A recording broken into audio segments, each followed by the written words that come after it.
Abasawo bana babadde abakaawo okukira omususa balaze obwennyamivu olwo abalwadde abali mu malwaliro abatalina basawo babajjanjaba kyokka nga bo bali awo bagadanga nnyama ya kibe nga kinene Nasa bwannyonnyola. Tutwalidde kati ebbanga lya myezi 2 nga abasawo bano bannansi bano ba pharmacists tebannaba beera deployed nga ate abalwadde bakyeyongera okufa. Tubadde tuzi wano nga tuli mu kusaba omukulembeze w'eggwanga, Ministry of Finance, Ministry of Health, nga tubasaba bonna nga tubakubira omulanga okubanga bajja nga bawulira omulanga gwaffe kubanga tuli mu kusaba batutwale mu malwaliro gano sobola okujjanjaba bano abalwadde. Ono akalambidde nti batuukiridde buli gwe kikwatako nga bayita mu mabaluwa naye nga bafuuse kyesirikidde kale nno balinde ekiddako. Tubadde tubasaba nga tubagamba tubakubidde omulanga ne tubawandikira ebiwandiiko ne tuwandikira Palamenti ne tuwandikira Speaker ne tuwandikira Ministry of Finance naye nga bonna tetunabafunayo wadde okuddibwamu mu kiwandiiko kyonna ng'era okugenda okuvaayo kuno nga tumaze byonna bikola. Tubasaba bannange nga tubagamba mbu bawandike mangu at least batuddemu mu ssaawa mu bbanga lya ssaawa 24 era wewa tebazeemu tugenda kutuula tuddeyo ngaffe ba leaders twogere ne bannaffe tumale tukola ekiddako. Bwe tunatuula awamu ne tukwanaganya ebirowoozo tujja kuvaayo n'ekyokukola eggwanga lijja kukiraba.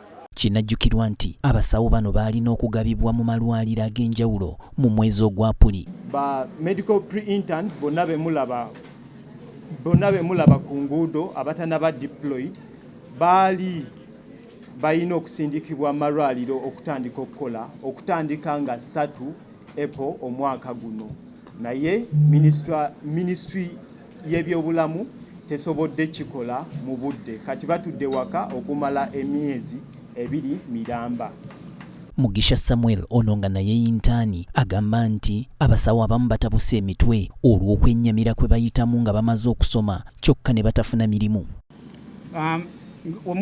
Omugendako mu bifo gye bajjanjabira abantu abalwadde b'emitwe ojja kwesanga ennamba ennene ate y'abasawo be baliyo. Lwaki? Olw'okunyigizibwa kwe bayitamu olw'embeera embi ze bayitamu okuva ddala mu kusoma paka ku mirimu. Embeera y'emu yeri mu kutuuka ku baana 2,000 abamaze omwaka mulambe ewaka nga balinza okusindikibwa mu malwaliro okukola okugezesebwa kwabwe bafune layisensi bafune emirimu egitegerekeka. Bano basabye gavumenti okufa ku bantu baayo kubanga bijjamu omusolo. So tusaba gavumenti ekole ku nsonga zino okulanga etereza kulamu bw'abantu banantu bejjamu emisolo. Singa omuntu agenda mu ddwaliro nga agenze lwa malaria ate agenda kuva nga afunye typhoid afunye endwadde ezisingako naawo olw'obukyafu obuli mu malwaliro. Kintu kya busaavu nnyo tusaba gavumenti eno ekole ku nsonga ezo.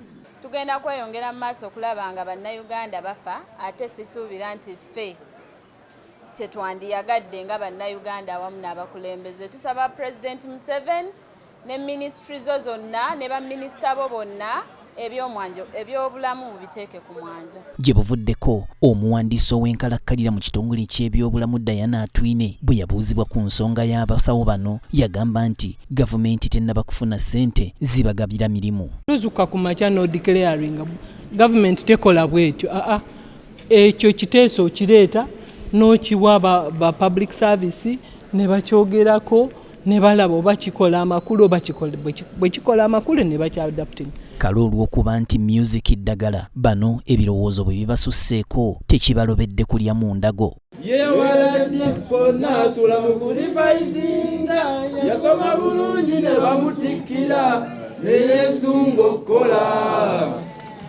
naye emirimu gyabula yonna gye yagenda okugisaba era diguli ye yamusala enaku neeruma. Segane Davis yakusakidde emboozi eno ku lwa BTM TV Community Report. Omubuuza agamba mbeera